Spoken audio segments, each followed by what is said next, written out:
Welcome to Coffee and Pizza.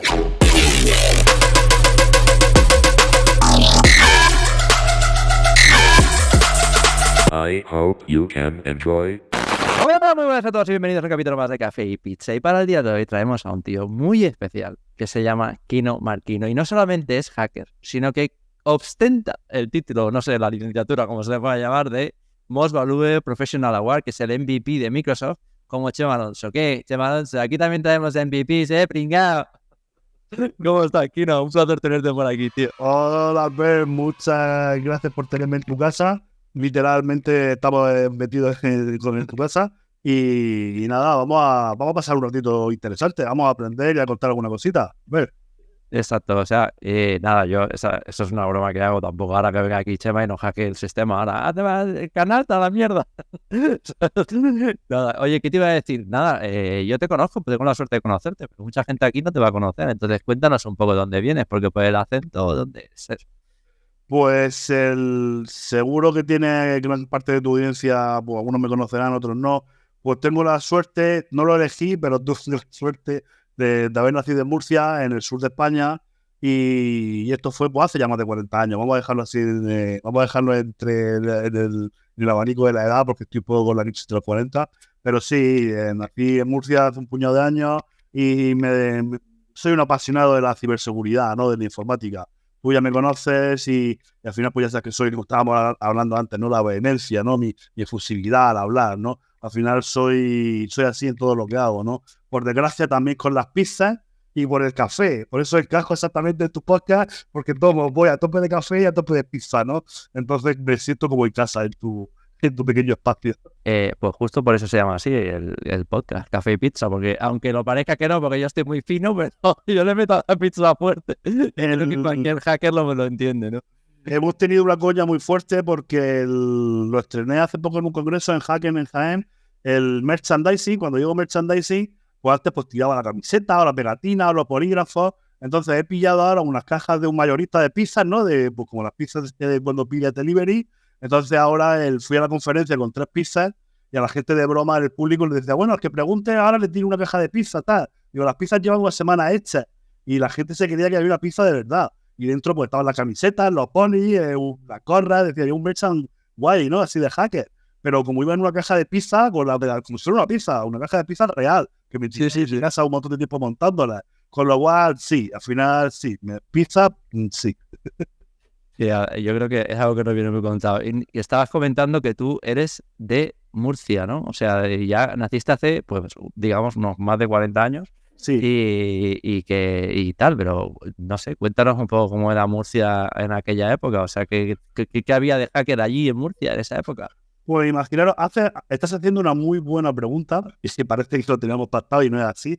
Aquí estamos hablando sin guión, por supuesto. Yo tuve la suerte de empezar con la informática muy joven, como muchos con los Spectrum, con los 286. Al final, pues gracias a mi padre, pues no, pues el hombre pues, creía que eso era el futuro y nos compró un ordenador. Y tuve la suerte en el 93 o 94 de empezar con la informática, con internet y con la ciberseguridad, porque tuve la suerte de empezar con los modems en el 93 y en aquella época lo primero que hacíamos en internet era hackear a Telefónica, que era el proveedor que había, para intentar pagar, no pagar, porque antiguamente pagabas el equivalente a €0,5 por cada hora de conexión. Imaginar esto a los jóvenes, ¿no? Y el teléfono comunicaba y tu madre quería llamar a su padre o a su hermana y tú estabas ahí en internet. Entonces nuestra misión era hackear alguna línea para que te hiciera un callback. Entonces tú llamabas a lo mejor a un banco o una universidad y ellos te desconectaban y te llamaban a ti, porque se tarificaba por lo que es la tarifa telefónica de la llamada. Entonces, el empezar en internet, pues empezaba pues, a bajarme vídeos musicales de 15 segundos. O sea, yo bajaba vídeos de Wu-Tang Clan y eran 15 segundos de vídeo, no existía YouTube. Y esos 15 segundos tardaba 10 minutos en bajarlos, ¿no? O manuales de cómo hacer o manuales de cómo sacar Coca-Cola gratis en las máquinas de expendedoras, ¿no? Pero sobre todo, todo el internauta hacíamos algo de hacking porque queríamos navegar gratis. Y en paralelo a esa experiencia que fue muy mía, en Murcia hubo un movimiento muy incipiente que está recogido incluso en alguna literatura, en alguna Wikipedia que hay de la vieja escuela, porque hubo un grupo de hackers que en el 95-96 ya empezó con las primeras, incluso la primera conferencia creo que a nivel nacional, ¿no? Que al final era un grupito de 4 o 5 murcianos con nuestro acento y sin nuestros limones, como digo yo, pero que en la Universidad de Murcia también estaba muy avanzada y se juntaban para hacer hacking, se juntaban en los chats IRC y era muy próspero. Hablo de ello en tercera persona porque yo no pude entrar a ese entorno, yo era un poquito más pequeño, yo no iba a la universidad y era algo un poco, vamos a llamarlo, elitista, ¿no? Es decir, si no conocía a nadie no podía entrar en esos grupos, ¿no? Y tenías que pasar grandes retos, ¿no? Algo como las películas, ¿no?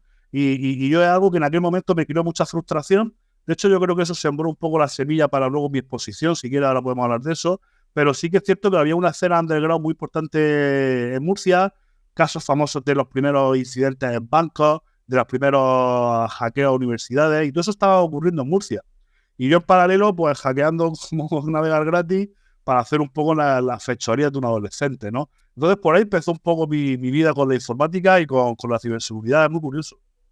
Y es curioso que digas lo del elitismo, porque vino Germán aquí también, que es un chico que se dedica a hacer malware, es un poquito más joven que nosotros, y decía, no, yo siempre recibí una comunidad que me abrazaba. Y digo, ¿por qué eres más joven que yo?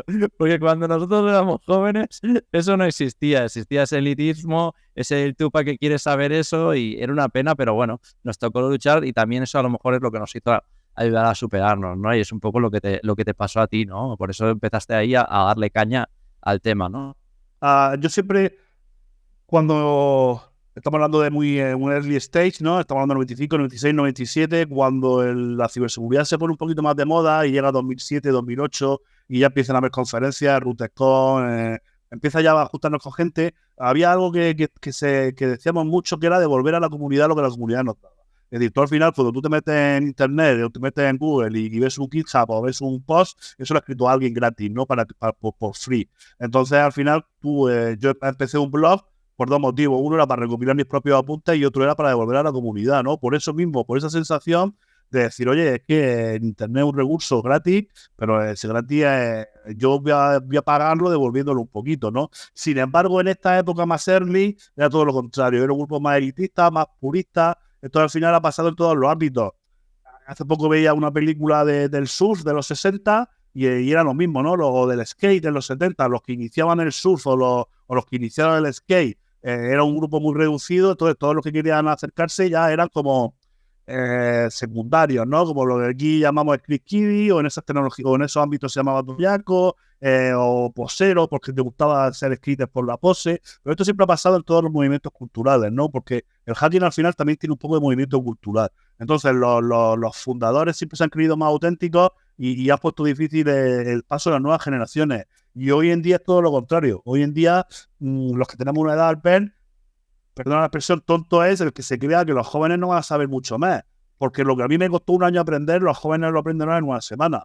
Y aparte por la propia, las neuronas, ¿no? Nosotros al final nuestra curva de inteligencia cada vez va menos y los jóvenes más. Entonces yo sí que estoy muy alineado a ayudar a la gente joven y ayudar a la nueva escuela. Muchas veces la vieja escuela, en la ciber y en otros ámbitos, siempre ha sido muy protectora, ¿no? Decir, no, nosotros somos los auténticos. Oye, no, pues porque yo llevo más años en esto, porque soy más viejo, no soy más auténtico que una persona que lleva medio año y está todo el día viendo podcast o estudiando en su casa, ¿no? Entonces, pues bueno, eso es un poco mi aproximación. Ya vas viendo un poco cómo pienso, ¿no? Además, esto que has dicho es muy interesante, porque bueno, nuestro trabajo al final en el día a día nos dedicamos a la investigación, ¿no? Entonces cada día salen cosas nuevas, salen técnicas de evasión nuevas de WAF, salen técnicas de inyección nuevas, incluso se encuentran vulnerabilidades que llevaban ahí 20 años y no las había encontrado nadie, que ya pasó hace poco con Linux, ¿no? Que una explotación del kernel que podías conseguir root con un script muy simple y eso llevaba ahí 20 años y no se había dado cuenta. Entonces, toda esa juventud que empieza, sí que es verdad que se les puede mirar casi al mismo nivel. Sí que es cierto que no tienen la experiencia en muchos aspectos en los cuales les va a faltar el bagaje o el aprender, o como les pasa a muchos que acaban empezando en sitios más, podríamos decir, como haciendo delictivos, que eso es una pena, que bueno, si quieres luego lo hablamos, pero sí que nos podemos mirar cara a cara, ¿no? Y creo que eso es bonito, ¿no? Porque a todos nos pone la misma vara, ¿no? Y si yo me pongo a hablar con un chaval de 20, 25 años o incluso más joven, me voy a sentir identificado y vamos a poder hablar de lo mismo porque estamos en la misma onda, ¿no? No sé si eso también es lo que te pasa a ti un poco cuando... Es que otra cosa que hace Kino, que no hemos hablado, pero es que dan 1.000 millones de conferencias. Pero cuando dan las conferencias, ¿también te pasa o qué? Sí, de hecho cuando voy, bueno, no tanto en las conferencias, porque al final somos un grupo de locos amigos, pero cuando voy, por ejemplo, a un instituto, un FP, ¿no? A dar una charla de concienciación, de orientación laboral, yo siempre me río y les digo, yo me gusta rodearme con vosotros porque os robo células madres. Te quedan así, güey, diciendo, este hombre, hay cosas que el lenguaje debería moderar, ¿no? Pero sí que es cierto que yo me encanta porque con ellos aprendes muchas cosas, ¿no? Aprendes desde una tontería como el lenguaje hasta pequeñas aplicaciones o pequeños procesos que ellos saben. Yo pongo siempre un ejemplo y es que tú le das a un crío de 8 años un tablet capado y ese tipo va a ser el mejor hacker porque ese crío, sus ganas de poder navegar por donde él quiere, si no tiene 8, ponle 12 y si no tiene 12, ponle 14. Solo por las ganas de navegar y saltarse el filter content, va a hacer un hackeo que a lo mejor tu mente ya de mayor, no lo va a hacer. A lo mejor yo estoy pensando en TCP/IP y en tecnología y en cosas técnicas, pero a lo mejor el chaval haciendo pulsaciones es capaz de saltarse el filter content y navegar a una página que no quiera. Quiero decir que al final tenemos que aprender de todo. Yo simplemente, porque llevo muchos años aprendiendo de esto, ¿no? Pero ya te digo, el conocimiento tiene que estar ahí. Aunque soy Microsoft, ya sabéis que el mundo Microsoft no es hacking friendly, con las licencias, para ser hacker hay que usar Linux. Yo, por supuesto, el 75% del tiempo lo uso en Linux, pero sí que estoy muy a favor del movimiento de, no tanto del software libre, sino del software libre, del conocimiento libre y de ayudar, ¿no? Porque yo al final, que seamos una comunidad más grande, yo no lo pienso como que va a haber más auditores y me van a quitar trabajo de auditoría, o va a haber mejores podcaster y van a quitarte a ti tu trabajo al ver. Al final yo creo que la comunidad al final nos va a posicionar como un grupo unido contra una lucha. Os pongo un ejemplo. Recuerdo hace 15 años en las conferencias que me acuerdo a Pedro Campbell, a Sauron, ¿no? Que es una de las personas también muy famosas dentro del hacking, una persona que lleva muchos años, y yo por los grupitos nos decía, aquí no decir nada de hackeo, que está la Guardia Civil. Porque había guardias civiles por ahí en la conferencia de manera privada, oculta, viendo las cosas. Y todos teníamos una anécdota, un hackeo, una botnet por ahí con 10.000 ordenadores comprometidos. Todos teníamos cositas y Pedro iba diciendo, cuidado con lo que decís. Hoy en día tenemos a la Guardia Civil de nuestro lado. Los tenemos en las conferencias, llamamos y reportamos. Tú has trabajado mucho en el Puponti y haciéndolo bien y legal, tenemos el apoyo de la Fuerza de Cuerpos de Seguridad del Estado. Es ya ha cambiado mucho. Y esto ha sido a base de crear una comunidad fuerte en la que se nos ha visto como personas técnicas y no se nos ha visto como delincuentes, ¿no? Esa lucha que hemos tenido mucho tiempo. Entonces, al final, todo eso, esa costelera, que a lo mejor me estoy yendo un poco por las ramas, pero esa costelera es lo que yo creo que es la comunidad y los que llevamos más tiempo aportamos de una manera, los jóvenes de otra, las empresas en otra, la gente que está haciendo difusión hace de otra, ¿no? Porque tú esta tarde has terminado de trabajar y te has puesto a trabajar con el podcast, ¿no? Todos, independientemente de nuestro nivel técnico de conocimiento, todos tenemos cabida en esta comunidad y yo pues intento aportar mi granito de arena, igual que lo haces tú, igual que lo hace un chaval en su casa en un Twitch viendo a alguien, ¿no? Todos somos comunidad. Totalmente de acuerdo. Además, yo creo que todo el conocimiento que se comparta siempre es bienvenido, ¿no? Y una de las cosas que decías, bueno, la historia y tal. Bueno, a veces la historia no se repite, pero a veces rima, ¿no? Y ahí es donde estamos nosotros para encontrar esa rima, ¿no? Y creo que ese es el punto importante. Pero yo me quería referir, quiero hacer un poco de irnos hacia atrás y quiero ir a un poco aquí, no, sé que era por el tema, has dicho que lo principal que querías era conseguir internet gratis, podríamos decir, pero lo que te llevó a coger y decir, oye, voy a meterle horas a esto porque una vez que ya tienes internet gratis, ya anchas Castilla, ya puedes ver lo que te dé la gana. Pero aún así utilizaste internet pues para seguir aprendiendo técnicas de hacking y mejorar en ese aspecto, ¿no? ¿Y qué te llevó a hacer eso? Pasión, Albert, pasión. En esa época tenía algún amigo que también por la zona del internet, o con el tiempo 96, 97, 98, 99, ya empezó también con internet, y ellos usaban internet como mecanismo, de música, para bajar películas, para bajar música, para ligar, lo que sea. Entonces yo siempre he tenido muy claro que una cosa es usar internet como plataforma de cosas que hago, la música, el ver películas, lo que hemos hecho todo, pero luego otra cosa es que me interesaba mucho el cómo funcionaba internet. Yo recuerdo, y esta anécdota no se la he contado a nadie así de clara, y lo voy a hacer en tu canal, pues con 16, 15, 16 años, yo no era un friki de la informática, como podemos pensar de las películas. Yo era un friki de la informática, lo llevaba el pelo largo, iba en una moto de estas turbadas hacia ruido, y más de una noche y dos me fumaba un cigarrito. No tengo porque ahora ya soy mayor y lo decía. Y yo recuerdo noches de llegar a mi casa y en vez de ponerme a ver Netflix, que en su época no había, yo me bajaba los RFC. Los RFC son los manuales donde se describe la tecnología de Internet, donde se describe que cualquier protocolo de Internet tiene un RFC, y decía, qué guapo, el payload, la carga útil, entonces el CRC, el CESUM, los PIPes, el bit de control. O sea, me estudiaba eso. Claro, tú piensas que con 15, 16 años, sin haber estudiado en la universidad y con Cigarrito. me enteraba el 20%, o a lo mejor me enteraba el 5%, o a lo mejor flipaba tanto y no me enteraba de nada y yo me construía mis mundos. Esto hizo que yo al final interioricé cómo funcionaba el DNS, interioricé cómo funcionaba la IP. ¿Por qué? Por una parte, para poder hackear a la mañana siguiente, ¿no? Con ese libro yo decía, pues si hago esto, hago lo otro, pero también era una pasión por saber lo que estaba haciendo, ¿no? Pongo otra broma, y es que en el año 90 yo tenía un ordenador y tenía un botón que tenía turbo, y del ordenador funcionaba a 16 MHz, no gigahercios, no 3,2 como ahora, funcionaba a 16 MHz, y le dabas a turbo y ponía 20. Y yo me picaba la curiosidad de saber qué pasaba con ese botón, porque yo decía, ¿y por qué no en vez de 20, 25? Si como tiene un botón, algo hará. Entonces llegué una tarde, llegué allí con 10, 11 años, pensar un crío de 10, 11 años de hace 40 años. Y a abrir el ordenador de mi padre, de mi casa, que me dejaba tocarlo un poquito, ¿no? Y abrí el ordenador, llegó mi padre y me vio con el ordenador abierto. Que mi padre no se le hubiera ocurrido abrir ordenador en la vida. Pero yo tenía esa pasión de decir, ¿qué pasa con ese botón? ¿Qué tiene? Entonces, esa inquietud por saber qué es la tecnología, esa pasión, es lo que me ha hecho aprender sistemas operativos, bases de datos, programación, redes. De hecho, yo no aprendí ciber. Yo aprendí sistemas y redes y aprendí a hackearles. Por eso mis cursos, mis formaciones o mi manera de verlo no es aprender hacking ético, es aprender teoría y luego aprender la práctica defensiva y ofensiva. Yo no concibo una persona que sabe hacer una SQL injection pero no sabe programar bien, por decir algo, ¿no? Pero eso nace, yo creo que es de la pasión. Por eso yo, a mí constantemente, una o dos veces por semana me entra gente de todo tipo de edades, gente joven que quiere encaminarse en la ciber o gente mayor que quiere reencaminarse, y a todos les digo lo mismo, esto tiene que ser tu pasión. Albert, tú lo has dicho antes, en un día te vas un fin de semana de juerga con tu amigo y vuelves el lunes y parece que has perdido tu vida porque en esos 3 días no te has enterado del último Zero Day, no te has enterado del último exploit. Eso, el que es abogado, las leyes cambian una vez o dos al año, como mucho, ¿no? Y las leyes del derecho romano tienen 2000 años de vigencia. Sin embargo, en la ciberseguridad, nuestro ambiente es súper cambiante y si tú quieres estar a este ritmo, tiene que ser una pasión.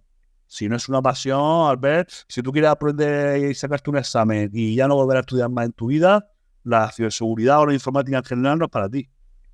Totalmente de acuerdo. Además, me déjame hacer aquí un pequeño disclaimer que desde Café y Pizza nunca abogamos a que la gente fume nada, ¿eh? O sea, No, nada, ni tabaco. Ni tabaco ni nada, ¿eh? Eso ha sido pues una cosa que le ha pasado y los demás no tenemos por qué hacer lo mismo. Mirad que ha dicho que tenía melena, ya no tiene, ¿ves? No tenéis que tomar. De hecho, creo que la culpa fue el tabaco.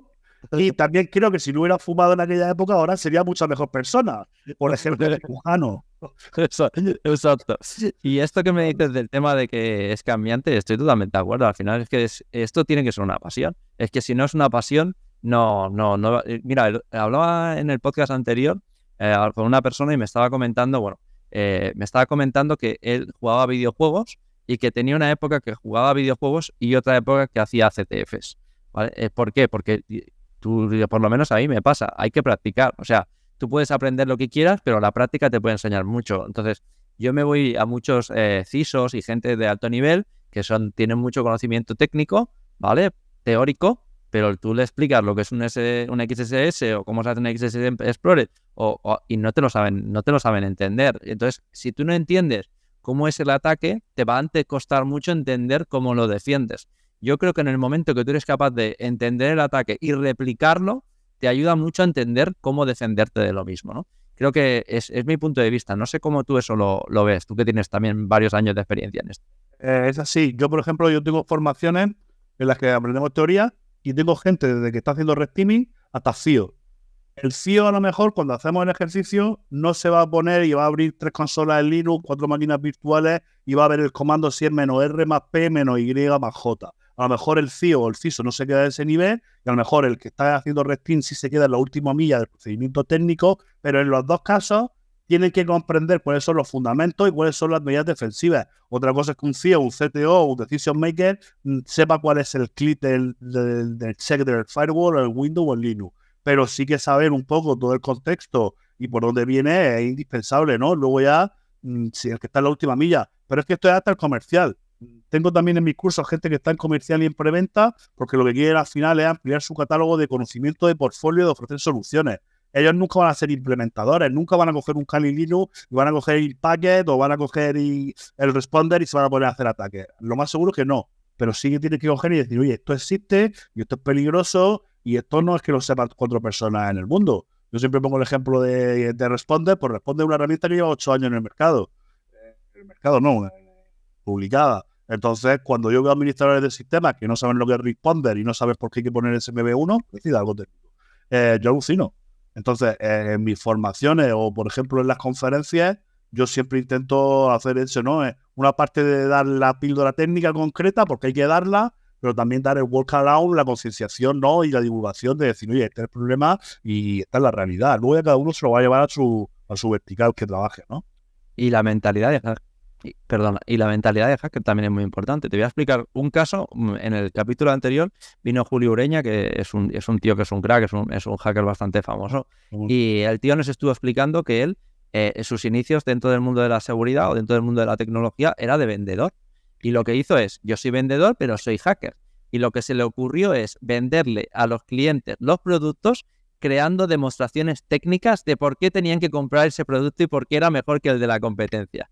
Y lo hackeaba en directo con el cliente, ¿sabes? Y esa es la mentalidad de hacker de él, que dijo, ¿cómo puedo, siendo hacker, vender esto de manera que crea ventas? Y que estuvo comentándonos que había sido tope de ventas y lo había petado vendiendo Microsoft en su país. O sea que creo que lo que tú dices, no solamente eso, sino también la mentalidad también de hacker, creo que es muy importante, ¿no? Que es la que nos hace pensar en muchos casos fuera de la caja, y seguramente te haya pasado.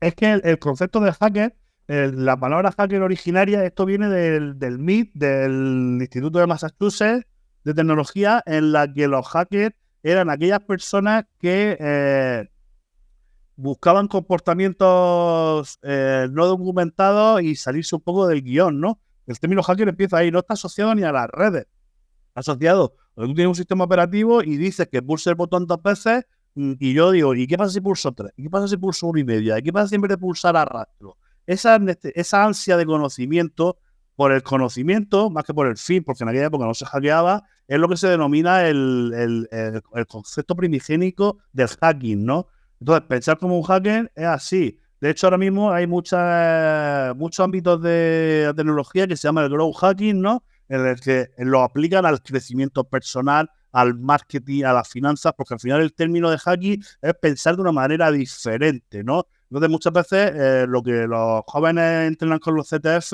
para mí el valor no está tanto en cuanto el procedimiento técnico, sino en esa capacidad de los movimientos del pensamiento vertical, es decir, no he podido por aquí, voy a probar por allá, voy a probar por allá, porque además eso también te da unos skills, te da una actitud ante la vida, es decir, voy a probar, voy a frustrarme, voy a pasar la fase de frustración, todo eso está muy bien en los CTF, ¿no? Yo los critico mucho porque entiendo que no es la manera con la que yo aprendí ni la que me gusta, pero también entiendo que es una manera muy buena por eso, ¿no? Porque al final tú te enfrentas a un SCP de 24 horas. A mí me da igual el conocimiento técnico, porque además creo que el SCP es un poco nivel entry, o bajito ya, ese queda pequeño. Pero que tú te enfrentes a un problema de 24 horas, eso es así. Y hay que tener mucho valor para no frustrarse o para no agobiarse y decir, bueno, pues me voy a verlo de lejos, como digo yo, voy a mirarlo de un lado, voy a mirarlo de otro, voy a pagar, metafóricamente hablando, ¿no? Entonces, ese pensamiento de hacking creo que está muy bien y es un diferenciador de la parte nuestra, de los que hacemos tecnología, a la que usa un programador de Oracle Forms, ¿no? Un programador de Oracle Forms no usa hacking, hace formularios y no hace nada más. No, pero aquí también has comentado anteriormente, has dicho, yo para entender hacking vengo de la época de sysadmin, ¿no? De administrador de sistemas, y luego también encuentro muchos que pasan al hacking siendo desarrolladores, ¿no? Y sí que entiendo, por ejemplo, y esto seguramente ahora lo hablamos de tu experiencia en tu término profesional, pero por ejemplo, lo que veo es, la gente que viene como nosotros entiende muy bien el concepto red y todo lo que son movimientos laterales, pivoting y todo eso lo entienden muy bien, pero todo lo que es la parte de explotación en nivel software les falta. Por ejemplo, explotaciones de Java, explotaciones de JavaScript, todas esas cosas. Y por otro lado, a nosotros, yo creo que está bien eso porque nos complementamos, ¿no? A veces al final, cuando hablamos de un red team, por eso se dice team, ¿no? Yo creo, no sé si eso es lo que te pasa en tu día a día y es donde a lo mejor tú notas que también a lo mejor podrías mejorar. Por supuesto, yo tengo carencias. De hecho, cuando empezábamos hace muchos años, el concepto de script kiddie era el típico usuario que sabe usar script, pero no sabe hacerlo, ¿no? Esto también era muy elitista, ¿no? Decía, al final yo también puedo dar. Entonces, yo, por ejemplo, yo soy muy bueno haciendo un tipo de auditoría, soy muy bueno haciendo hacking Azure porque lo conozco mucho, haciendo hacking Active Directory, hago hacking ético de páginas web, pero yo no soy el mejor haciendo hacking ético en páginas web. ¿Por qué? Porque no soy el mejor desarrollador. Tengo amigos que son muy buenos desarrolladores, que son expertos en hacking web, pero que ahora no, en estos últimos 5 años ha llegado el DevOps, ¿no? El DevSecOps, todo el tema de integración continua, pasa a producción y tal, y son los números en esto. ¿Por qué? Porque yo pienso TCP/IP y yo pienso TCP/IP y pienso Windows y Linux, pero hay gente que piensa C y C++, hay gente que piensa en Java, pero que sueña en Java, como digo yo de broma, ¿no? Entonces, estos perfiles, a la hora de enfrentarse a un hacking ético web, no tiene nada que ver. Yo puedo hacerte un hacking ético web y lo hago, y saco de Secure Injection, y saco mis ataques, mi deserialización, hago mis cositas, pero no es mi fuerte, ¿no? Entonces, al final, lo que sí que está claro es que aunque yo tengo una transversalidad en la informática, porque sé de base de datos de redes de programación, yo tengo una parte transversal, pero tengo otra parte horizontal que es muy enfocada al entorno hacking Microsoft, y luego también una parte de Threat Intelligence, CIEM, monitorización, pero yo estoy muy focalizado en eso, porque no he sido buen programador. Otra gente viene de muy buena programación y tiene otro perfil diferente al mío. Pero tú que eres mayor que yo conocerás una cosa que decía que si no sabes programar no sabes informática. Claro. Sí, el script total, ¿no? Te decían, oye, tienes que hacer script, aunque lo hagas mal, ¿no? Entonces, al final yo me metía mucho con mis amigos programadores, pero es que la programación es la informática. Es que cuando tú estás haciendo clic en Windows o tú estás escribiendo en Bash, por debajo hay una programación. Entonces, yo envidio a la gente que sabe hacer reverse y que sabe ver código máquina, porque yo sé, yo te configuro muy bien un Windows o un Linux, pero es que, ¿y el tipo que sabe hacer eso en 0 y 1? Entonces, mi respeto a los programadores, porque siempre nos reímos, ¿no? De que el programador es el enemigo y tal, ¿no? Pero al final, la informática es programación. Oye, Y si te pones a bajo nivel, es electricidad. bueno, ya eso ya es la locura, porque ya si nos vamos a hardware hacking, como viene aquí David Menéndez, que hace eso, ya es que vamos, se te peta la cabeza. Es que tú fíjate, el conocimiento que tienes que saber a alto nivel hasta llegar a hacer zoom, a llegar a 0 y 1 y impulso electrónico. Y a saber que tú aquí quieres cambiar no sé qué, no sé cuánto, y tienes que poner una puerta lógica o tienes que poner un relé. O sea, eso es conocerlo al bajo nivel, ¿no? Entonces, vamos, por eso te digo que hay muchas disciplinas, y por eso yo le digo a los chavales que no se frustren, que busquen el área en la que más les gusta y hagan zoom todo lo que puedan. Pero vamos, aquí hay máquinas de todo tipo. Totalmente. Aquí vamos, aquí hay para aburrirse. Y hablando de eso también me gustaría un poco hablar tú eres Microsoft MVP, ¿no? ¿Cuánto hay en el mundo ahora? No sé cuántos habrá ahora. Hay muchos. Yo no sé si a lo mejor 3.000, ¿no? Sí, ¿no? 3.000. Tampoco es tanto, comparado con la cantidad que hay en el mundo. Entonces, me gustaría preguntarte cómo llegaste allí, o sea, cómo empezaste a trabajar, cuál fue tu primer trabajo y cómo te empezaste a relacionar técnicamente a nivel de este mundo, porque nosotros que venimos, yo no sé si tienes carrera, no tienes carrera, empecemos por ahí, ¿qué estudios tuviste?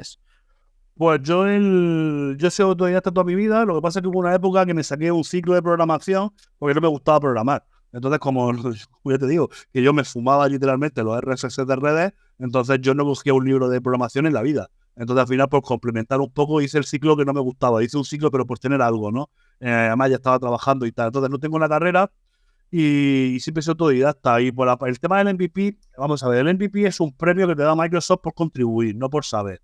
Entonces, yo hubo una época, al principio de los 2000, que hice mi primera página web, mi primer kinomaquino.tk, eran los dominios gratuitos, y yo ya hacía mis pinitos, pues desde hacer el primer web service en .NET hasta configurar el T4, Windows 2000, Windows 2000 Server, etc. Y hubo un momento en el que un amigo mío de Murcia, que era MVP, ya me nominó y ya estuve a punto de serlo, ¿no? Y no fui. En aquella época estaba muy de moda en los foros. Entonces tú te metías en los foros, la gente preguntaba en los news y tú contestabas. Entonces yo me pasaba todo el día contestando, sin ánimo de lucro, ¿no? Al final el MVP es un premio que te dan por contribuir. No es lo mismo que tú trabajes 40 horas a la semana como consultor de productos Microsoft, o que tú haces como yo y al cabo de la semana haces X acciones for free, ¿no? Desde ir a los colegios y a asociaciones, hacer un webinar o hacer lo que sea, ¿no? Entonces, ya en el 2000 o por ahí estuve cerca, pero lo olvidé. Y yo olvidé esto, empecé con mi página y fue muy curioso porque a los 5 o 6 años de tener la página, lo recordaré toda mi vida, con mucho cariño, estaba en Navaja Negra, en la conferencia de ciberseguridad de Albacete, que ahora creo que va por la 12, por la 13, yo creo que he ido todos los años, y fui a la primera, que éramos 10 personas. Bueno, y entonces era la tercera o la cuarta Navaja Negra, y entonces estaba en el anfiteatro, ¿no? Como si fuera un cine, y estaba viendo una charla, y de repente miro el correo y me dice, congratulations, you are nominated MVP Award, tal. Y entonces miré para los lados, como diciendo, qué cabritos mis amigos, y como soy Windowsero, se están riendo, me han mandado aquí una cabecera falsa, y me están diciendo lo del MVP. Me puse tan nervioso que me fui al hotel corriendo porque en el móvil no podía ver bien las cabeceras y tal. Yo hay algunas cosas que me gusta hacerlas en el ordenador, no las hago en el móvil. Entonces ya me puse ahí en el ordenador a ver las cabeceras, a seguir estar y vi que era real, ¿no? Me pegué una pasada a llorar, literalmente. Yo aquí estoy viendo este tipo de más de 100 kilos. Yo todos los años cuando me renueva lloro, porque para mí es un reconocimiento muy importante, insisto, no porque sepa, sino porque ayudo. Yo voy a poner un poco el contexto. Hago unas 60 cosas al año. 60 cosas, estábamos hablando antes, que es una por semana, ¿no? Pero tú piensas, esas semanas que tú tienes mucho trabajo, que vas hasta tope, que no tienes tiempo ni para ir al gimnasio. Pues yo esa semana hice una de media. Luego piensa en agosto, que te tiras todo el mes de agosto o julio, he hecho un perrico porque es verano y tal. Pues yo en ese mes hice 4. Luego ya en septiembre llegan la vuelta al cole y llegan todos los proyectos, ¿no? Y vienen las cargas de trabajo. Luego hay días que estamos malos, días que nos cabreamos con el novio, días que nos cabreamos con la novia, días que tus hijos tienen problemas. O sea, fijar cómo es vuestra vida, ¿no? Que vuestra vida es como la mía.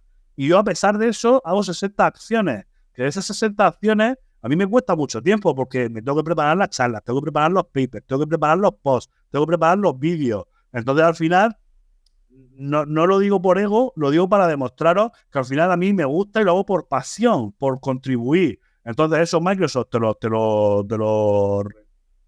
pone en un premio y a mí me sirve mucho porque como todos, como he dicho, todos tenemos días buenos y días malos. ¿Cuántas veces te levantas por la mañana y dices, pues soy un don nadie, no cobro dinero, me cabreo con mi mujer, como decía la canción, hasta las suelas, hasta los corderos de los zapatos parecen que estén vivos? Entonces muchas veces en esos momentos digo, pues mira, pues soy MVP y venga, pues voy a escribir un artículo. Entonces escribo un artículo y me desfogo, ¿no? Y digo, mira, pues yo ya he contribuido un poco. Y días que estoy triste, digo, venga, pues voy a escribir un poquito en el artículo, o voy a hacer un vídeo gratis para esto. O venga, la semana que viene voy a la Universidad de Alicante a hablar de no sé qué. Entonces eso a mí me proporciona mucha alegría, ese reconocimiento que Microsoft me da. Y ya no es solo el de Microsoft, al final es el de todos vosotros, ¿no? Porque al final todo el mundo, Kino es MVP y tal, la gente lo valora, ¿no? Entonces a mí me gusta también ponerlo en su contexto, es decir, que no es porque yo sepa, es porque ayudo. Porque yo siempre he puesto un ejemplo.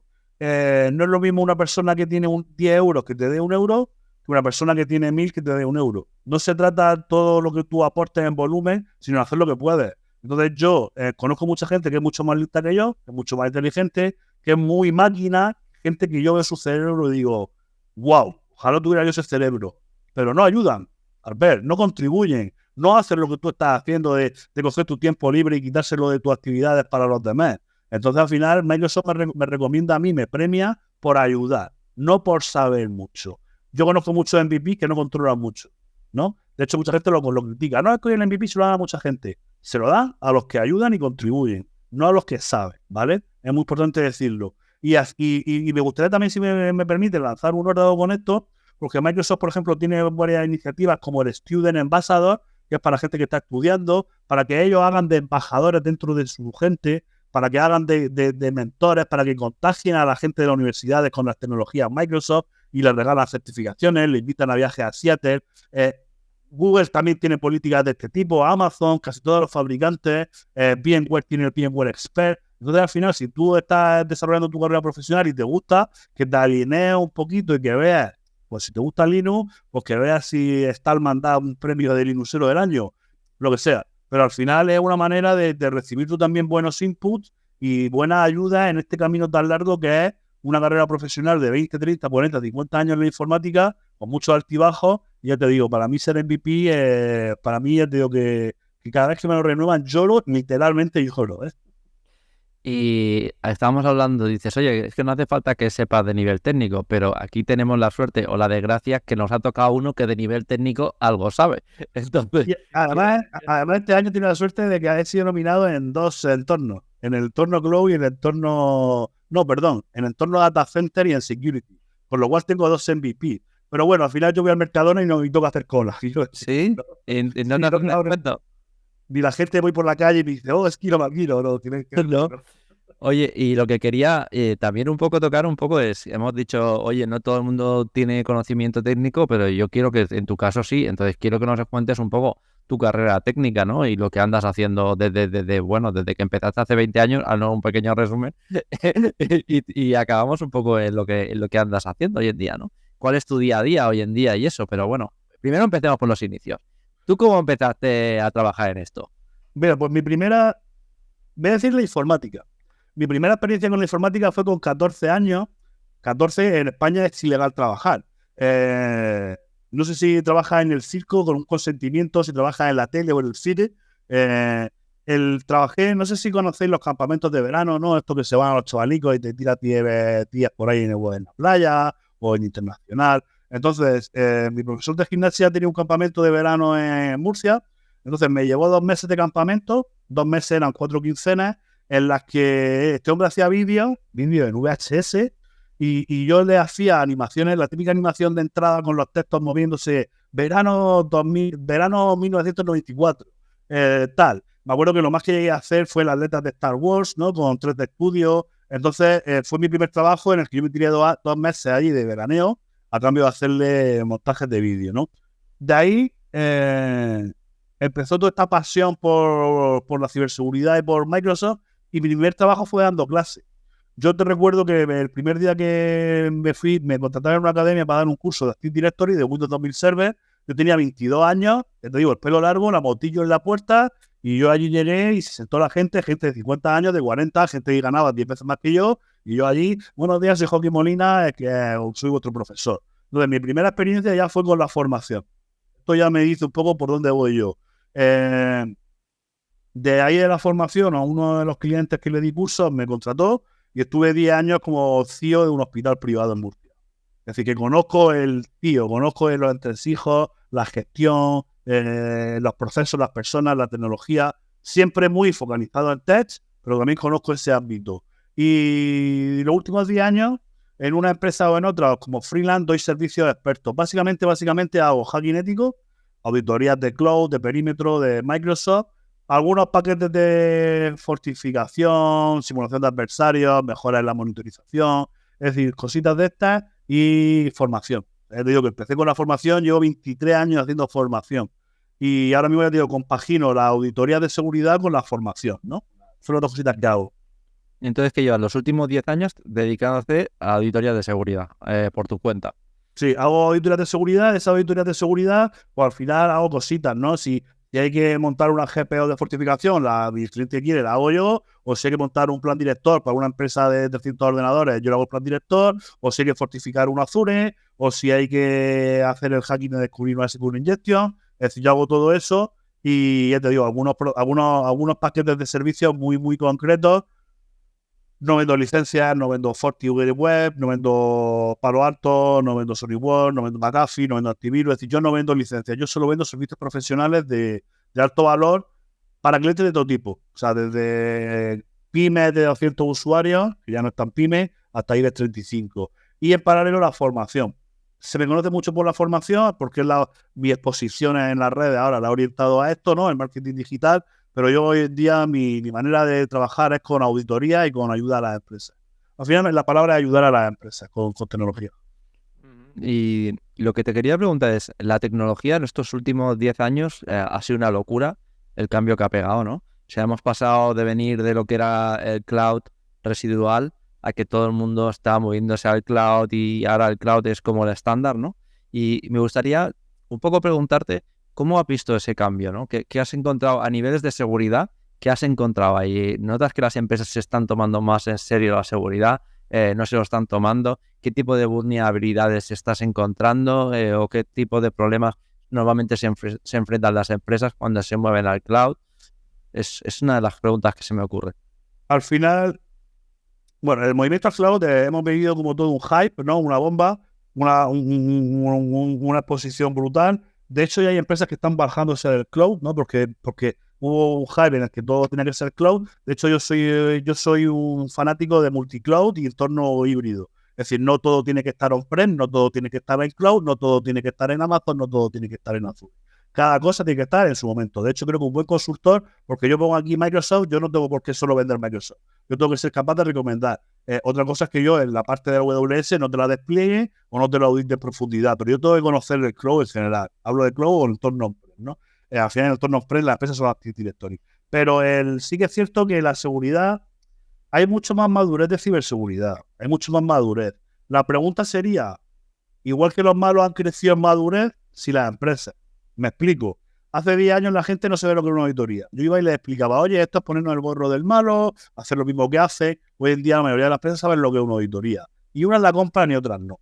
Hace 10 años la gente no entendía lo que era un UTM, un firewall avanzado. Ahora sí. Hace 10 años la gente no tenía antivirus corporativo. Ahora ya casi todo el mundo tiene EDR. Pero la cuestión es, sabiendo lo que hacen los malos, porque los malos se saltan en el firewall perimetral. Los malos se saltan en el EDR. Todos lo hacemos en la auditoría, hacemos el bypass de los EDR, todos vamos hacia la autenticación, hacia la identidad, hackear la identidad. Entonces, sí que es cierto que si comparamos la seguridad de la empresa de hace 10 años con la de ahora, hay más seguridad. Pero es que en estos 10 años las amenazas han crecido mucho más en sofisticación. Con lo cual, al final, el ratio o la diferencia entre lo que están haciendo los malos y las empresas, al final siempre hay el mismo gap, no siempre hay mucha diferencia. Si a esto le sumas empresas que no han hecho lo básico, el fix de basic, alucina. Lo voy a explicar de otra manera. Hace 10 años una empresa que había hecho un hacking ético, que había hecho un buen perimetral y había hecho un buen antivirus o una buena fortificación del endpoint, estaba bien. Hoy en día esa empresa, con eso, está en lo mínimo. ¿Qué pasa con los que no han hecho ni eso? Están mucho más. El otro día lo veía en una conferencia de otra cosa, que te decían que para permanecerte parado debías correr. Porque todo tu entorno corría. Pero si todo tu entorno corre, tú te quedas atrás. Entonces, para quedarte en la misma línea que los demás, tienes que correr. Este símil viene muy bien en cuanto a la informática, ¿no? Es decir, que si tú quieres ser el número uno, no tienes que correr como todos, tienes que correr más. Porque como no corres, no vas a ser el número uno, te quedas atrás. No, lo que conseguiste ya no te vale. Entonces, esta analogía creo que puede servir con el estado de madurez de la empresa. Resumen, las empresas antes no tenían antivirus, tenían el Avira gratuito o el Bitdefender, ahora sí, tienen EDR. Es que la solución no es montar el EDR. El EDR es parte de la solución. El proceso de mejora continua de la ciberseguridad, muy pocas empresas lo tienen. ¿Empresas que han ido mejorando la ciberseguridad? Sí. Pero luego también aquí entran en parte los vendors, que te dicen que pongas tal aparato, tal cacharro, que te va a cubrir toda la ciberseguridad. Entonces tú llegas y lo pones. Las empresas han hecho eso. Pero es que eso es mentira. Es que la ciberseguridad nunca acaba. Me gusta poner el símil también de la salud o del deporte, que no es muy fuerte. La salud o el deporte o el estilo de vida no es hacer una dieta o apuntarte 3 días al gimnasio. Es la suma de lo que haces desde que te levantas hasta que te acuestes. Además, todos los días de tu vida, ¿no? Entonces, la ciberseguridad es eso. Y aunque estamos más maduros en algunas cosas, pero las empresas tienen que entender que la ciberseguridad es una mejora continua asociada a cambios en procesos y a inversión económica. Y en eso las empresas todavía hay muchas que no lo tienen claro. Aunque hace 2 meses o hace 3 años compraron un cacharro. No, además has dado un punto muy interesante, porque yo es algo que intento explicar también a la gente, ¿no? Que es hice un artículo sobre ello, que es la falsa sensación de seguridad, ¿no? La gente se cree que como ha comprado el Palo Alto, tiene el Faulty, o tiene Microsoft EDR, o tiene el Windows actualizado a la última versión, ya están seguros. Y no han entendido nada. O sea, eso es, como tú bien dices, es el starting point. O sea, a partir de ahí empezamos, porque más seguridad que pueda tener empresas como una que tengo cerca, no porque trabaje en ella, sino porque la conozco, porque tengo gente cerca que es Santander y se los han zumbado hace 4 días. Por eso yo lo respeto mucho. En este ámbito nos reímos. De hecho, luego te llega un comercial por ahí y te dice, madre mía, ¿cómo ha caído? Perdona, Santander tiene uno de los niveles de ciberseguridad más altos de España y aún así le han dado. Ese es el mensaje que tenemos que hacer. Muchas veces nos reímos, ¿no?, cuando le dan a las empresas, porque en muchos casos, a mí me pasa al ver que yo voy a empresas de Murcia, de Alicante, de Madrid, de Barcelona, de Tarragona, y voy y le ofrezco mi servicio. Digo, oye, incluso antes a veces iba con fallos, ya no lo hago. Pero antes les decía, oye, tienes este fallo, arréglalo, intenta mejorar. Y no te lo compran. No. Entonces luego a los 3 o 4 meses le entran en la ransomware y sale en la tele. Entonces yo por un lado digo, si me hubiera dejado ayudar a lo mejor no saldría. Pero es que a lo mejor yo te hubiera ayudado y te hubiera entrado igual, no te lo puedo garantizar. Entonces yo por un lado tengo ese resquemor a nivel un poco, digamos, es más bien comercial, ¿no? Decir, oye, si te hubieras dejado ayudar, te hubiera ayudado. Pero yo tengo que respetar a los compañeros que están ahí y tengo que decir, es que tú haces una auditoría, haces la fortificación y al día siguiente ya no vale de nada. Porque al día siguiente, con un 0 que salga, ya no te vale nada todo lo demás. Bueno, sí, vamos a ver, yo trabajo en la resiliencia, la monitorización, hay que minimizar el impacto, aislar, la defensa activa, bla, bla, bla. Pero que en el términos generales, un 0 te quita todo lo que has hecho hasta ese momento, ¿no? Entonces, al final, y el Santander, como te digo, yo además tengo alguna anécdota con el Santander y al final tiene grandes sistemas de ciberseguridad y no tenemos por qué reírnos, ¿no? El otro día salía uno que decía que él, además era de Barna, y vendía un software de seguridad web y decía que el suyo era el mejor del mundo, porque era el mejor del mundo. Digo, es el mejor del mundo hasta que deje de serlo, hasta que te lo hackee, hasta que aparezca un CVE y aparezca un fallo, ¿no? Pues porque humildemente tus 20 programadores allí en España, en un rinconcito, son muy buenos, pero que hasta los más grandes tienen estos problemas, ¿no? Hay que estar muy concienciado, muy concienciado. ¿Qué pasa? Totalmente, perdona. ¿Qué pasa? Que en Santander todo el mundo entiende que para proteger el dinero hay que invertir. Pero es que yo siempre pongo el ejemplo en mis charlas de un kebab en Alicante que lo hackearon. Porque tenía el morico, el árabe, el indio, el hindú, lo que fuera, tenía el TPV de los kebabs y tenía un VNC en su casa para ver lo que estaban haciendo ahí sus trabajadores. Tú fíjate el despliegue de informática. Sin servir. O sea, un VNC en un kebab. Y el kebab le metieron un ransomware. ¿Tú crees que el que tiene un kebab ahí en Barcelona con 2 puestos tiene que gastarse dinero en ciberseguridad? No tiene que gastarse lo mismo que el del Banco Santander, seguro. Pero tiene que invertir en ciberseguridad, porque te hackean el kebab. No vas a dejar de hacer kebab, pero a lo mejor sí dejas de cobrarlos por el TPV, ¿no? Por el ordenador, ¿no? Hasta el kebab necesita ciberseguridad, ¿no? Es algo que no nos dijeron con la digitalización, con la exposición a Internet, porque me dijeron que pusieron una página web de 2.000 euros, pero no me dijiste que securizarla valía 5.000. No, pero lo peor no es eso. Lo peor no solamente es, como bien dices, que te hackeen el kebab o que te hackeen, sino el daño, porque tú, como trabajas en este sector, seguramente lo conoces igual que yo, el daño que te puede hacer luego las multas que te metan con eso. Y he visto empresas que han tenido que cerrar porque no eran capaces de afrontar esos gastos. O sea, multa, reputación, pérdida de confianza. Yo siempre lo digo con lo del tipo del CEO, ¿no? Lo del tema del cambio de factura, ¿no? De que te llega un proveedor, te falsifica un correo, te dice que le cambie el número de cuenta y tú has pagado 50.000 euros a alguien que no sabe. Yo es que has perdido 50.000 euros, es que no se lo has pagado a tu proveedor. Y tu proveedor te dice, oye, que no me has pagado. Y tú le dices, oye, no, sí te lo he pagado. Y tu proveedor te dice, no has pagado a alguien que se ha hecho pasar por mí. Entonces, ¿de quién es la responsabilidad? ¿Dónde estaba el incidente? ¿Porque han hackeado el correo del proveedor o han hecho una segmentación muy mala poniendo nombre de proveedor.ru? ¿No? Entonces, al final, ya no son los 50.000 euros que has palmado. Es que has tenido un problema con tu proveedor que posiblemente vaya a acabar en que ya no te va a volver a vender más, o tú no le vas a comprar más, o vas a tener un litigio para quien paga eso. Al final, los daños son innumerables. Lo que pasa es que nosotros somos reactivos y luego que las empresas son reactivas. Yo voy a empresas, como digo yo, que veo ordenadores amarillos. ¿Sabes lo que son los ordenadores amarillos, Albert? Las cajas de los clónicos, que en un momento eran blancas y ahora son amarillas. Entonces, claro, yo hablo aquí de ciber contigo y hablamos del 5.0, del 10.0, y ellos están en la fase de que ya tienen todo un dominio, todos tienen un Windows PIN legal, todos tienen un antivirus de 8 o 10 euros. Pero es que ya digo que eso era hace 20 años. Entonces es muy complicado, muy complicado.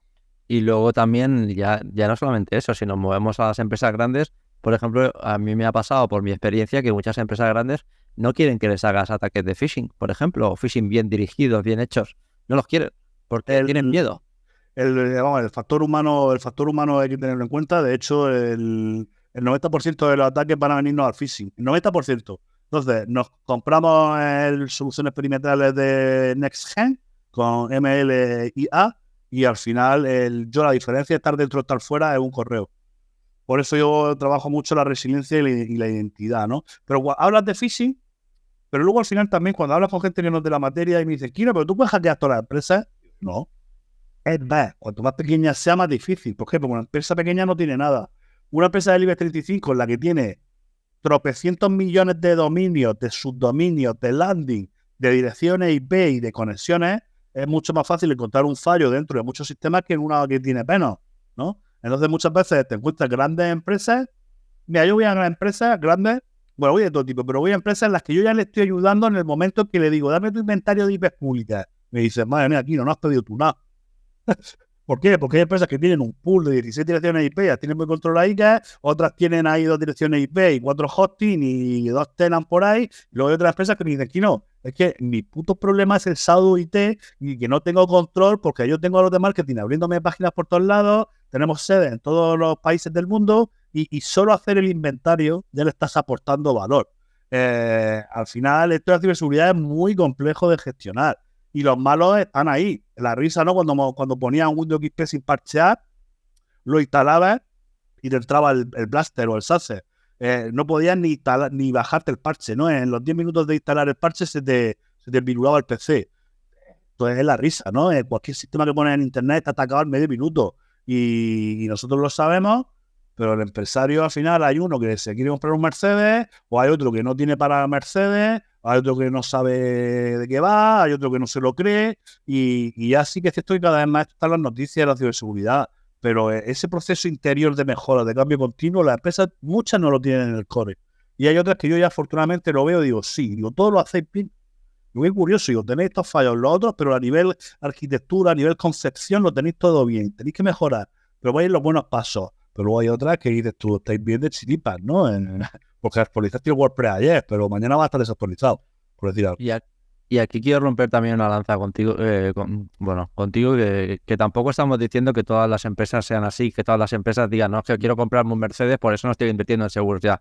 No, es que hay empresas que ya directamente, dentro del gasto del proyecto, no introducen esa parte de seguridad. Por lo tanto, como bien has dicho antes, que me ha parecido muy interesante, que has dicho, nadie me dijo que hacer la web, me dijeron que la web costaba 2.000 euros, pero que segurizarla valía 5.000. Eso nadie me lo dijo. Entonces, claro, cuando tú le metes al proyecto o a lo que le quieras meter esa capa extra de, no, es que esto hay que securizarlo. Entonces ya, a lo mejor ya para el Mercedes, para el clase G no te llega. Ya te tienes que conformar con el clase A, ¿sabes? Y luego, sobre todo, mira, esta mañana hablaba con una empresa público-privada española y tenían una licitación de 3 millones de euros.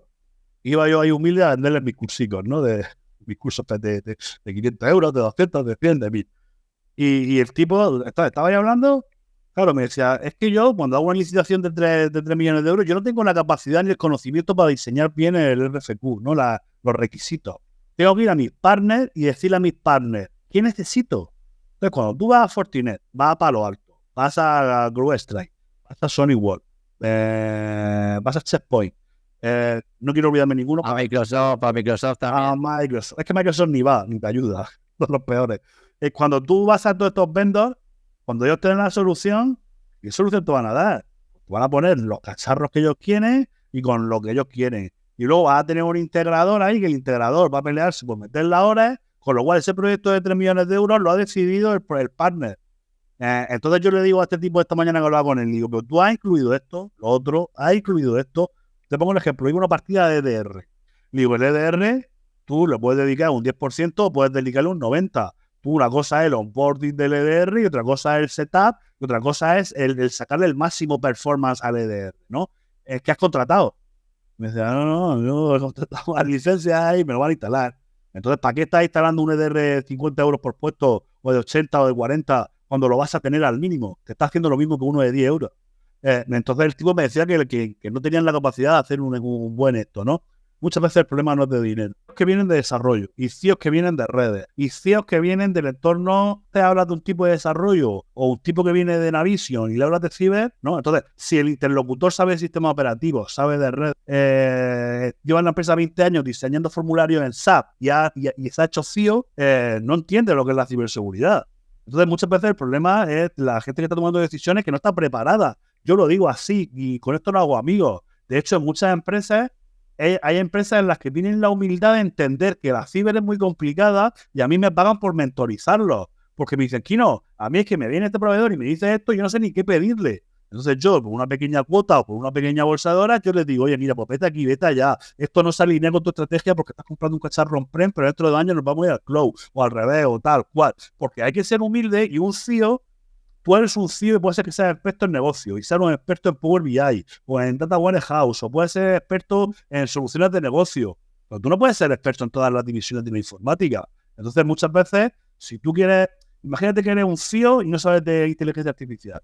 Pues tú ahora mismo, pues te tienes que buscar a alguien que te ayude un poquito de confianza. No te estoy diciendo el consultor que te va a hacer el proyecto de IA de $500,000 de tu empresa. No, alguien que te ayude a que cuando tengas que montar un proyecto de $500,000 de IA, tomes las mejores decisiones. Porque cuando tú te vayas a tu partner, si tu partner se va a AWS, tu partner te va a vender AWS. Y si tu partner es Azure, te va a vender Azure. Con lo cual, tener los CIO, los CISO, los CTO, tener gente de confianza a su lado, de nicho, de mucho conocimiento técnico en un área para que lo ayude, lo veo básico. Porque antes el informático sabía de todo.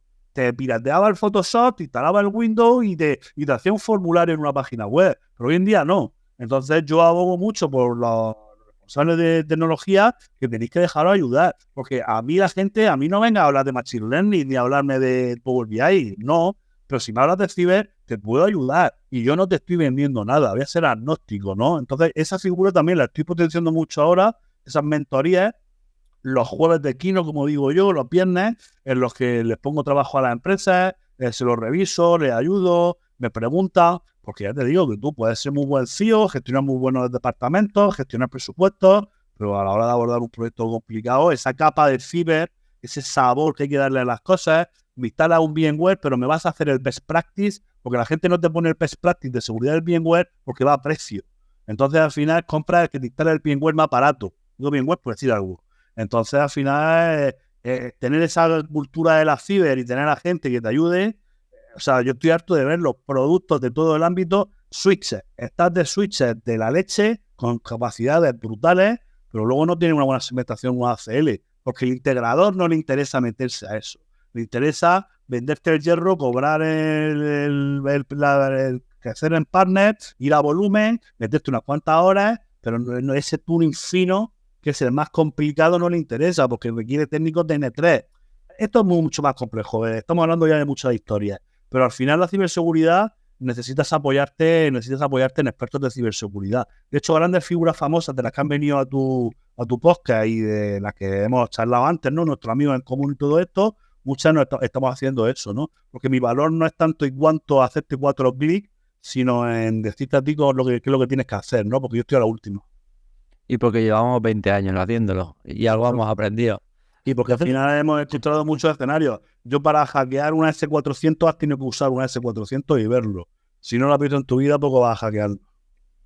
Y además, permíteme que te haga aquí un pequeño inciso. Justo has dado un punto que me parece muy interesante, ¿no? El de encontrar gente que sepa de lo que hace. Yo, por ejemplo, en mi campo, yo soy Project Manager especializado en ciberseguridad. Es que no hay casi nada. O sea, los que vas a encontrar, como tú bien has dicho, es gente que viene de ambientes que eran desarrolladores o eran gente de sistemas y luego se han hecho jefes de proyecto por la de esto, pero no se han formado en esa capacidad de jefe de proyecto. O sea, no saben hacer un Scrum Master, no saben hacer lo que es un PMO, no saben lo que, bueno, ya hay certificaciones como la mía, como el PMP, ya es muy complicado. Entonces, que luego esa persona tenga el conocimiento técnico y económico, que es lo que te forma también la parte del PMP, ¿no? Para saber si te la están colando o no. Yo creo que esa parte es que necesitas una persona que lo sepa, porque tú puedes ser muy buen CISO tomando decisiones económicas o sabiendo tener una versión transversal o teniendo una versión económica de la empresa, que al final en muchos casos es lo que acabamos viendo, porque en empresas grandes, justo hablábamos antes como Banco Santander, en Banco Sabadell igual, los CISOs son abogados, son gente que tiene la carrera de leyes y tienen un MBA de Master Business Administration, pero no tienen ese texto, ¿no? Y una de las cosas que es lo que tú has dicho antes, lo estoy viendo, es esa figura que empieza a entrar a las empresas, supongo que por las normativas nuevas estas que vienen, como DORA, NIS2 y esto, que es la figura del CISO as a Service, ¿no?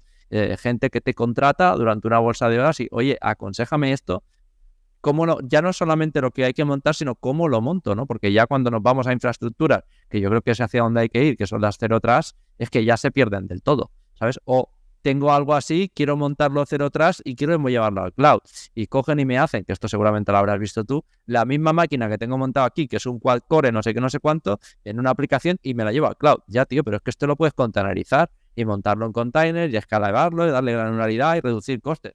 Eso es lo que la gente dice, que el cloud es el ordenador de otro, y eso es mentira. El cloud es una manera de trabajar. Al final tú, en tu área, yo conozco la área de gestión de proyectos y la he sufrido, y cuando yo lo intento hacer, no lo hago igual que bien, que un profesional, como en este caso es tu caso. Yo siempre pongo el ejemplo de una broma, ¿no? De un mal project manager. Un project manager malo te dice, si un hijo, una mujer, tarda en hacerlo 9 meses, con 9 mujeres hago el hijo en un mes.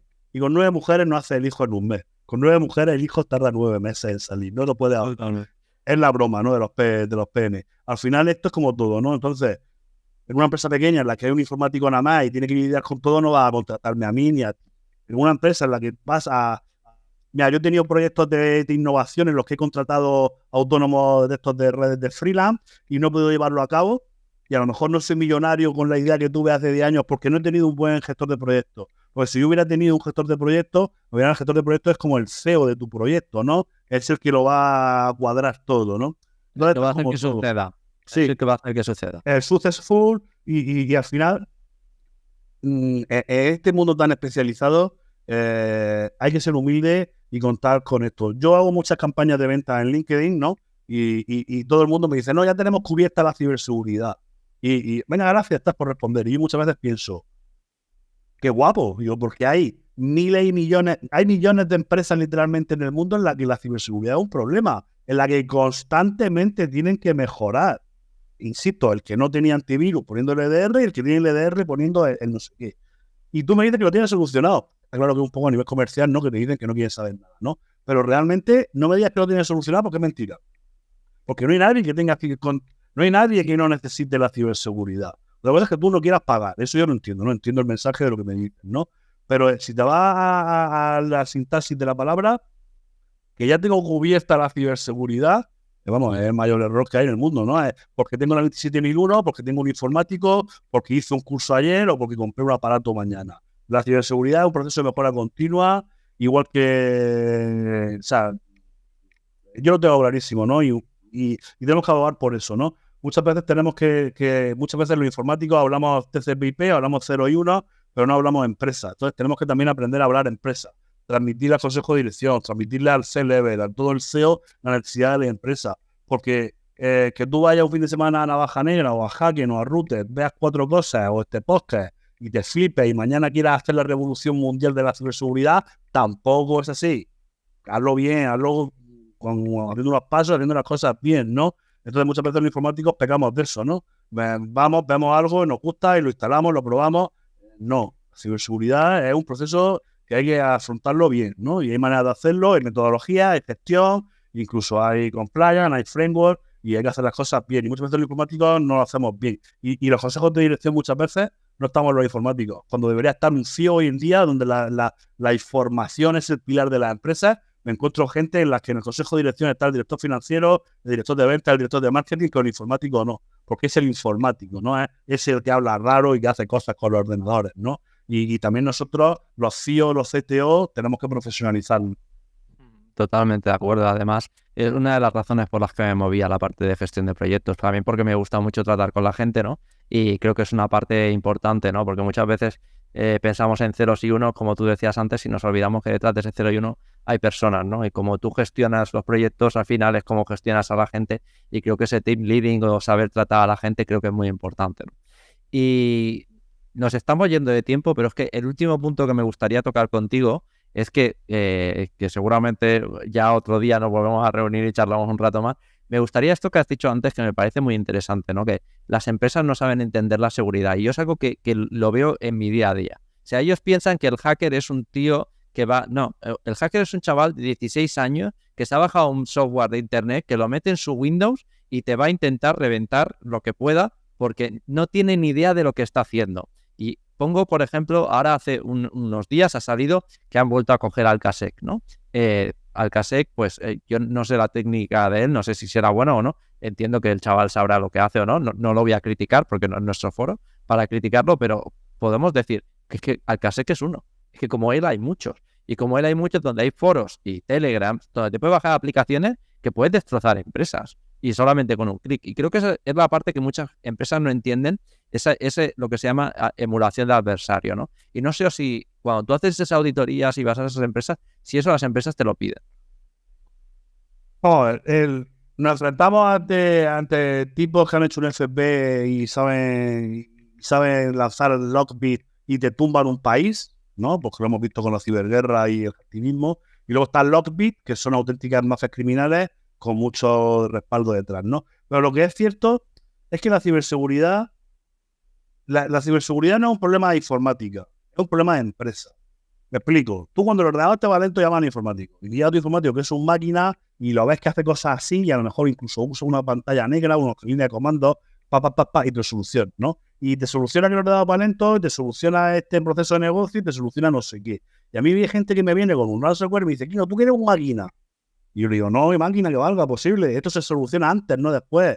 Pues puedes venir a hacker. O sea, si todavía tienes que ir a una mierda de hacker porque no puedes arreglarle el ransomware, ¿no? Porque está bien hecho el ransomware y está todo cifrado. Entonces hay que entender que esto es un problema de empresa. Cuando empiezas a decir eso y empiezas a hablar de que gasta dinero y que pierdes lo que pierdes cuando tienes un ataque, los CEOs ya empiezan a entenderlo un poco, ¿no? Entonces, lo que hablas de simulación de adversarios, para mí la simulación de adversarios la hago en empresas con mucha madurez en la que diferenciamos hacer un hacking ético de una simulación de lo que hacen los malos. Pero si el hacking ético es hacer lo que hacen los malos, ¿por qué es diferente? Yo, si me permitís, déjame que explique yo cómo lo veo, ¿no? Tú cuando haces un hacking ético tiras 10 herramientas. Y tú de esas 10 herramientas puede ser que 9 no hagan nada y la 10ª te haga conseguir la contraseña, ¿no? Porque has buscado un fallo y de 9 herramientas no te ha servido y tal. Tú en un hacking ético lanzas 9, te sale una y la reportas. Oye, gracias a esto he hecho este proceso y te encontraste el fallo. En una simulación de adversarios, yo no quiero solo ver si has podido llegar o no, sino quiero saber de las 10 herramientas de cuántas estás enterado. Porque puede ser que de las 10 herramientas, 9 herramientas o procesos. Puede ser que 9 no hayan sido successful, es decir, no han conseguido nada, pero tengo que saber si yo me he enterado. Con lo cual, la simulación de adversarios tiene sentido en empresas maduras en las que el nivel de monitorización es alto. Entonces, hacemos en la simulación de adversarios, hacemos ese Parper Team en la que yo cojo y te digo, venga, te voy a ejecutar Mimikatz. Pueda o no pueda, ¿no? A lo mejor no puedo ejecutarlo, pero voy a intentarlo. Entonces, voy a ver si tú te has enterado o no. A lo mejor ejecuto Mimikatz si no hay ninguna clave en memoria, ¿vale? Entonces, ese kill path de ataque no me vale. Pero yo quiero saber si te has enterado. Porque puede ser que esa técnica de ese ataque, lo que en MITRE llamamos STTP, puede ser que en ese contexto no te haya funcionado, pero dentro de un mes, en otro contexto en el que cambian las cosas, sí que funcionara, ¿no? Entonces, la simulación de adversarios es para empresas con mayor madurez. Todo el mundo hoy en día de simulación de adversarios, poca gente lo hace bien, el Parper Team. Pero al final me quedo con el mensaje, Albert, de que la ciberseguridad es un problema de empresa y tenemos que dejar de verlo como que es una cosa de informático. Porque la mayoría de las empresas creen que su departamento informático es bueno y tu departamento de informática puede ser muy bueno con el e-commerce, con el Power BI, con la base de datos, con la velocidad de la red, con los procesos. Pero en la ciberseguridad, a no ser que tengas gente muy dedicada, tu departamento de IT no es bueno en ciberseguridad, porque tu departamento de IT no puede ser bueno en todo. Entonces, en grandes empresas tipo 35, donde hay 100 personas en ciberseguridad, pues la tienes cubierta. Pero aquí hay empresas en las que hay un CIO y 2 personas y una empresa de N1 y esa empresa necesita ciberseguridad y no tiene un experto, ¿no? Insisto, la ciberseguridad es un problema de empresa. Es más, si me apuras, es un problema de sociedad, porque mi madre tiene que tener ciberseguridad con su día a día, cuando pide las recetas o cuando le quiere buscarse un viajecito para irse con mi padre un fin de semana. Entonces, ¿qué le digo a mi madre? ¿Que aprenda TCP/IP? ¿O que...? Entonces, la ciberseguridad es un problema de Estado, de gobierno, de empresas, que tiene un fundamento informático, unos 0 y unos 1 y unas teclas, pero tenemos que aprender a modular el mensaje. En los departamentos IT tenemos que aprender ciberseguridad. Por ejemplo, pongo otro ejemplo. A ver, yo vendo cursos y la gente que me compra los cursos es de ciber, ¿no? Me compra la gente del departamento de ciber. Yo le digo, sí, pero IT. Porque cuando un administrador de sistemas administra sistemas, tiene que hacerlo de manera segura. Cuando un ingeniero de redes toca redes, tiene que hacerlo de manera segura. Entonces, la ciberseguridad en una empresa es un vertical, pero la ciberseguridad es un horizontal, tiene que estar en todo. El que desarrolla tiene que saber ciberseguridad. El que explota los datos tiene que saber ciberseguridad. El que hace una landing de marketing tiene que saber ciberseguridad. No va a enseñarle reversing al de marketing, ¿no? Ni al desarrollador le va a enseñar GPO de Windows. Pero a cada uno hay que enseñarle una visión de la ciber. Pero la ciberseguridad ha venido para quedarse. No se va a ir la ciberseguridad, no es una moda, no se arregla con un antivirus o con un producto como estamos acostumbrados. Es como la salud. No se arregla porque te operes del balón gástrico, porque te inyectes los Ozempic o porque vayas al gimnasio y luego comas mal. No, es un proceso de mejora continua. La salud y la ciberseguridad. No sé si es porque me falta salud o porque he trabajado en el sector salud, pero al final me gusta mucho poner el símil porque es así. No te creas porque tú vayas mañana y te operes. Mira la broma de Kiko Rivera, que se operó de un balón gástrico, perdió 50 kilos y lo cogió a los 3 meses. Porque el balón gástrico no te ayuda, ¿no? El balón gástrico sería el EDR, ¿no? No sé si me estoy explicando, pero para mí la ciberseguridad es un problema de empresa y cuanto más sepamos de empresa, de procesos, de personas, de técnica, tenemos que saber más. Hablaba antes de estos perfiles, un perfil pentester en el que es muy bueno hackeando, pero no puede ir a un cliente a demostrarle lo que ha hecho ni a recomendarle las cosas. Ese pentester tiene un límite salarial y desarrollo. Luego nos quejamos y decimos, no, es que aquí en España la parte técnica tiene un límite. Ya, pero es que las empresas son como son. Entonces, si tú haces un buen pentesting, pero luego no sabes ponerte una corbata o no sabes hablar con un C-level, ¿de qué sirve que seas tan buen pentester? Porque tú al final quieres ayudar a la empresa. No quieres demostrar que eres buen pentester, ¿no? Entonces, en esto de que en España el techo técnico es un problema, sí, pero también cogiéndolo con pinzas. Hoy en día no te puedes permitir tener solo aptitudes, sino tienes que tener muchas actitudes, ¿no? Y la de la comunicación, la de saber transmitir, es igual de importante. De hecho, tú haces branding al ver con todo lo que haces. Tú estás ayudando a la gente ahora mismo con la ciberseguridad, con tu Coffee and Pizza, pero también estás haciendo indirectamente branding. La gente cuando quiere buscar trabajo, yo le digo, vale, crea un currículum. Pues te has creado un puesto en LinkedIn, porque tú cuando tú estás haciendo un currículum por una empresa, te estás vendiendo a esa empresa, con lo cual deberás saber venderte. Conozco gente que debería ganar 100.000 y gana 50 porque no sabe venderse. Entonces, ¿qué es más importante? ¿TCP/IP, perdonad la broma, o saber venderte? Las soft skills, el trabajo en grupo, el saber comunicar, todas esas mierdas que no nos gustan a los informáticos, porque a nosotros nos gustan los cacharros, los USB, el 3.0, los gigas. Todo eso es muy igual de importante que la tecnología, ¿no? Pero eso debería hablar, y yo creo que ya, pero creo que debería irnos a otra pizza a hablar de eso. Yo creo que sí, señor. Oye, Kino, yo creo que hemos tocado aquí un montón de campos, hemos tocado un montón de cosas. Quizá esta charla no ha sido de las más técnicas que podamos tener y nos hemos hablado pues tal, pero yo creo que es una charla que si tenéis un CISO, o sea, enviarle esta charla porque yo creo que la va a escuchar y va a decir, pues a lo mejor lo que dicen tienen razón. Entonces, Kino, muchísimas gracias por venir al programa, tío. Ha sido un placer tenerte por aquí y espero verte pronto, tío. Un abrazo grande. Yo a ti, muchas gracias a ti por el tiempo que haces y a la gente porque está escuchándote, que está apoyándote, que está escribiendo, pues luego te escriben consultas, animamos a que escribáis consultas y al final tenemos tiempo en la vida para todo, el desarrollo personal es muy importante y con este podcast, con esta iniciativa que estás haciendo, crecemos. Si un día te gusta más técnico, otro día te gusta más el abuelito, otro día te gusta más el hardware, otro día... Al final estás llamando a gente muy interesante. Entonces, ya te digo, yo desde que te he ido conociendo tienes un fan más. Agradecerte a ti lo que haces por los demás y ir a contar con un de murciano para lo que necesitáis arreglar o romper.